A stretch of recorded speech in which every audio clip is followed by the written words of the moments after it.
دریا خان دن کی روشنی میں پنجاب کا ایک عام سا زندگی سے بھرا قصبہ، لیکن جیسے جیسے شام ڈھلتی ہے اور رات کی خاموشی چھاتی ہے، یہی جگہیں ایک الگ ہی روپ دھار لیتی ہیں۔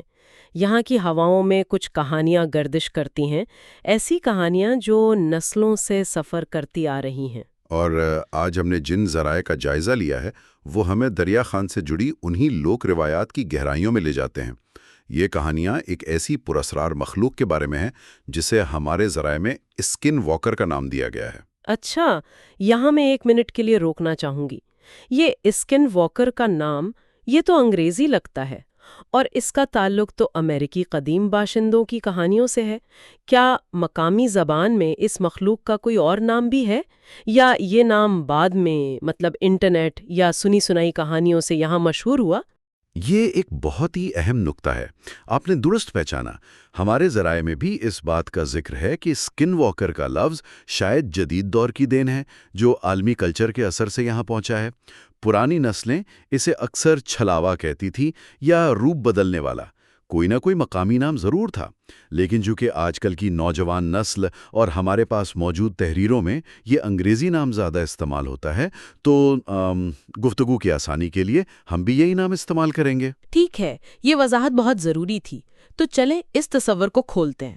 ہمارے ذرائع کے مطابق یہ مخلوق آخر ہے کیا؟ بنیادی طور پر اسے انسان نہیں مانا جاتا، حالانکہ یہ انسانی شکل میں نظر آ سکتی ہے۔ اس کی سب سے خاص اور آپ کہہ سکتے ہیں کہ خوفناک طاقت اس کا روپ بدلنا ہے۔ یہ کسی بھی جانور، پرندے اور اس سے بھی زیادہ پریشان کن بات آپ کے کسی جاننے والے کی شکل اختیار کر سکتی ہے۔ بزرگوں کے مطابق ان کا مسکن ویران جگہ ہوتی ہیں، پرانے قبرستان، دریاؤں کے کنارے یا وہ سنسان راستے۔ اور ان کہانیوں میں سب سے زیادہ مشہور واقعہ ایک نوجوان موٹر سائیکل سوار کا ہے نا؟ جو ان تمام عناصر کو ایک ساتھ جوڑ دیتا ہے۔ رات کا وقت، تنہائی اور ایک ایسی ملاقات جو وہ کبھی بھلا نہیں سکا۔ جی بالکل، وہ واقعہ ان روایات کا جیسے نچوڑ ہے۔ کہانی کچھ یوں ہے کہ ایک نوجوان رات گئے اپنی موٹر سائیکل پر گاؤں لوٹ رہا تھا۔ راستے میں اسے ایک شخص نے مدد کے لیے روکا۔ بظاہر سب کچھ عام تھا، آواز بھی بالکل عام انسانوں جیسی تھی۔ نوجوان نے مدد کے لیے موٹر سائیکل روکی، لیکن تبھی اسے کچھ عجیب محسوس ہوا۔ کیا عجیب تھا؟ اس شخص کی آنکھیں وہ رات کے اندھیرے میں غیر معمولی طور پر چمک رہی تھیں، لیکن اس سے بھی زیادہ خوفناک بات تب ہوئی جب نوجوان نے چاندنی میں زمین پر پڑتے اس شخص کے سائے کو دیکھا۔ وہ سایہ ایک انسان کا نہیں تھا، بلکہ کسی بڑے 4 ٹانگوں والے جانور کا تھا۔ اوہ، یعنی سایہ پہلے بدلا۔ یہ تو بہت ہی عجیب تفصیل ہے۔ عام طور پر کہانیوں میں تو پورا جسم ایک ساتھ بدلتا ہے۔ یہ چھوٹی سی تفصیل کہانی کو زیادہ حقیقی اور ڈراؤنا بنا دیتی ہے۔ اور موٹر سائیکل کو وہاں سے بھگا دیا۔ اسے اپنے پیچھے سے کسی بھاری جانور کے دوڑنے کی آوازیں آتی رہیں، لیکن جب بھی وہ ہمت کر کے پیچھے دیکھتا، سڑک خالی ہوتی تھی۔ یہ پوشیدہ خطرہ نظر آنے والے خطرے سے کہیں زیادہ خوفناک ہوتا ہے۔ یہ کہانی تو واقعی رونگٹے کھڑے کر دیتی ہے، خاص طور پر وہ حصہ جہاں آوازیں آ رہی ہیں لیکن کچھ نظر نہیں آ رہا۔ یہ چیز ہمیں اس مخلوق کے اصل مقصد کے بارے میں کیا بتاتی ہے؟ کیا یہ صرف ڈرانے کا کھیل ہے یا اس سے زیادہ کچھ؟ ہمارے ذرائع کے مطابق اس کا بنیادی مقصد جسمانی نقصان پہنچانے سے زیادہ نفسیاتی ہوتا ہے۔ یہ انسان کو شدید خوفزدہ کرنا چاہتی ہے، اسے راستے سے بھٹکانا اور اس کے حواس پر حاوی ہونا چاہتی ہے، اور اس کے لیے یہ ہمیشہ تنہائی کا انتظار کرتی ہے۔ یہ دلچسپ ہے کہ یہ ہمیشہ تنہا مسافروں کو ہی کیوں نشانہ بناتی ہے؟ کیا گروہوں کے ساتھ پیش آنے والے واقعات کا کوئی ذکر ہے، یا تنہائی ہی اس خوف کا لازمی جزو ہے؟ تنہائی اس کا سب سے بڑا ہتھیار ہے۔ ایک اکیلا انسان نفسیاتی طور پر زیادہ کمزور ہوتا ہے، اس کا ذہن وہم اور خوف کا جلدی شکار ہو جاتا ہے۔ گروہ میں انسان خود کو محفوظ محسوس کرتا ہے، تو ذرائع میں گروہوں کے ساتھ پیش آنے والے ایسے واقعات کا ذکر نہ ہونے کے برابر ہے۔ یہ مخلوق انسان کے اعتماد اور بھروسے پر حملہ کرتی ہے۔ لیکن ایک خیال یہ بھی آ سکتا ہے کہ یہ سب صرف انسانی تخیل کا کھیل ہو۔ سنسان راستے، رات کا اندھیرا، تھکاوٹ، ایسے میں دماغ اکثر وہم پیدا کر لیتا ہے۔ ان کہانیوں کو محض وہم سے الگ کیسے کیا جا سکتا ہے؟ آپ کا سوال بالکل بجا ہے، اور یہی ان کہانیوں کا سب سے دلچسپ پہلو ہے۔ سائنس اور منطق کی نظر سے دیکھیں تو یہ بالکل وہم یا نفسیاتی اثرات ہو سکتے ہیں، لیکن اگر ہم ان کہانیوں کو ثقافتی اور سماجی نقطہ نظر سے دیکھیں تو ان کا ایک اور مقصد نظر آتا ہے۔ ماہرین عمرانیات ایسی کہانیوں کو سماجی ضابطے کا ایک ذریعہ بھی کہتے ہیں۔ اچھا، یعنی یہ کہانیاں معاشرے کو کچھ سکھانے کے لیے بھی ہوتی ہیں؟ بالکل، یہ کہانیاں صرف ڈرانے کے لیے نہیں ہوتیں، بلکہ یہ لاشعوری طور پر معاشرے کو محفوظ رہنے کے اصول سکھاتی ہیں۔ مثلا رات کو اکیلے سفر نہ کرو، اجنبیوں پر فوراً اعتبار نہ کرو، مشکل وقت میں اپنے عقیدے پر قائم رہو۔ موٹر سائیکل سوار کی کہانی کا اختتام اس کے درود شریف پڑھنے اور بچ جانے پر ہوتا ہے، جو سننے والوں کو یہ پیغام دیتا ہے کہ روحانی طاقت مادی خوف پر غالب آ سکتی ہے۔ تو یہ ایک طرح کی احتیاطی کہانی ہوئی، ایک کوشنری ٹیل۔ اور یہ صرف ایک موٹر سائیکل سوار کی کہانی تک تو محدود نہیں ہے، آپ نے کہا تھا کہ اس کی اور بھی شکلیں ہیں؟ جی ہاں، اور یہ بات اس تصور کو مزید گہرا کر دیتی ہے۔ ذرائع میں دوسری قسم کی ملاقاتوں کا بھی ذکر ہے۔ کبھی یہ کسی جانور جیسے کہ ایک بڑے کالے کتے یا لومڑی کی شکل میں نظر آتی ہے، جو کسانوں کو کھیتوں میں راستہ بھٹکا دیتی ہے۔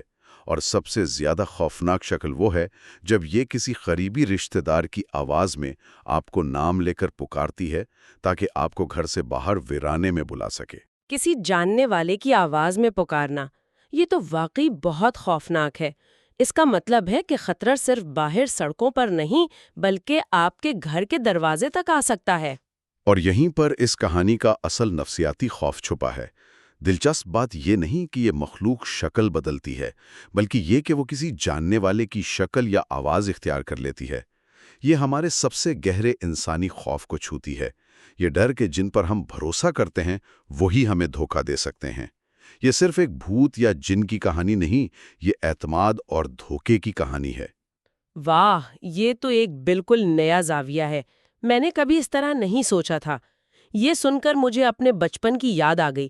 ہماری دادی اماں بھی رات کو باہر جانے سے منع کرتی تھی اور کہتی تھی کہ اگر کوئی تمہارا نام پکارے تو فوراً جواب مت دینا۔ شاید ہر علاقے کی اپنی ایسی کہانیاں ہوتی ہیں جو اسی بنیادی خوف پر مبنی ہوتی ہیں۔ آپ نے بالکل صحیح کہا۔ دنیا کی ہر ثقافت میں ایسی مخلوقات کا تصور موجود ہے۔ جاپان میں کتسونے، اسکاٹ لینڈ میں کیلپی، سب روپ بدلتے ہیں اور انسان کو دھوکہ دیتے ہیں۔ لیکن دریا خان کی ان کہانیوں میں جو مقامی رنگ ہے وہ ان کو منفرد بناتا ہے، خاص طور پر ان سے بچاؤ کا طریقہ۔ تو ان سے بچاؤ کے لیے کیا طریقے بتائے جاتے ہیں؟ اگر ان کا مقصد خوف زدہ کرنا ہے تو اس خوف پر قابو کیسے پایا جائے؟ یہاں عقیدے کا کردار بہت اہم ہو جاتا ہے۔ لوکامی لوگوں کا پختہ عقیدہ ہے کہ اگر ایسی کسی مخلوق سے سامنا ہو جائے تو سب سے پہلا اصول یہ ہے کہ خوف زدہ نہیں ہونا۔ کہا جاتا ہے کہ آپ کا خوف ہی اسے طاقت دیتا ہے۔ اس کے بجائے اللہ کا نام لینا چاہیے، قرآن کی کوئی آیت یا درود شریف پڑھنا چاہیے۔ یہ مانا جاتا ہے کہ یہ مخلوق ذکر الہی سے دور بھاگتی ہے۔ تو یہ عقیدہ لوگوں کو ایک طرح کا روحانی ہتھیار فراہم کرتا ہے۔ یہ انہیں بے بسی کے احساس سے نکال کر بااختیار بناتا ہے۔ یہ نہیں کہ آپ صرف بھاگ سکتے ہیں بلکہ آپ مقابلہ بھی کر سکتے ہیں۔ بالکل، یہ کہانی کو صرف ایک خوفناک واقعے سے بڑھا کر ایک اخلاقی اور روحانی سبق میں بدل دیتا ہے۔ پیغام یہ ہے کہ ایمان کی طاقت ہر قسم کے شر پر غالب آ سکتی ہے، اور اس کا اثر آج بھی دریا خان کی زندگی پر نظر آتا ہے۔ ہمارے ذرائع بتاتے ہیں کہ آج بھی وہاں کے کچھ علاقوں میں لوگ مغرب کے بعد غیر ضروری طور پر اکیلے باہر نکلنے سے گریز کرتے ہیں۔ اسے آپ خوف کہیں یا احتیاط، لیکن یہ ان کہانیوں کی زندہ حقیقت کا ثبوت ہے۔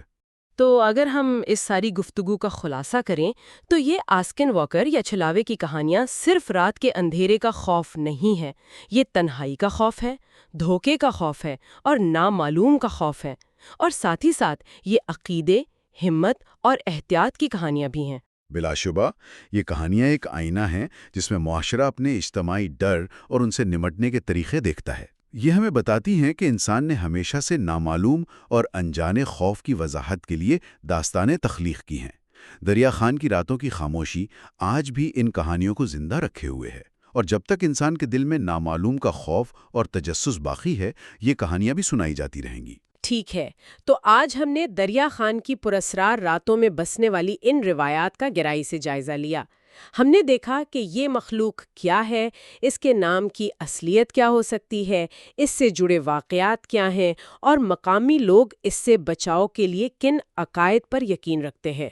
یہ صرف ایک ڈراؤنی کہانی نہیں، بلکہ اس میں نفسیات، سماجیات اور ثقافت کے گہرے رنگ شامل ہیں۔ اور شاید ان کہانیوں کا سب سے اہم سبق یہی ہے کہ سب سے بڑا اندھیرا باہر نہیں بلکہ انسان کے اپنے ذہن میں ہوتا ہے۔ خوف، شک اور بے اعتمادی، یہی وہ چیزیں ہیں جو کسی بھی چھلاوے کو ہم پر حاوی ہونے کا موقع دیتی ہیں۔ اور جاتے جاتے اپنے سننے والوں کے لیے ایک سوچ چھوڑ جاتے ہیں۔ کیا ایسی لوک داستانیں صرف گزرے وقت کی فرسودہ باتیں ہیں، یا یہ آج کے جدید دور میں بھی ہمارے اجتماعی خوف کی ایک قدیم علامت ہے؟ جیسے آن لائن دنیا میں شناختی چوری یا کیٹ فشنگ، جہاں کوئی شخص کسی اور کا روپ دھار لیتا ہے۔ شاید شکل بدلنے والے صرف جنگلوں میں نہیں، آج ہماری اسکرینوں پر بھی موجود ہے۔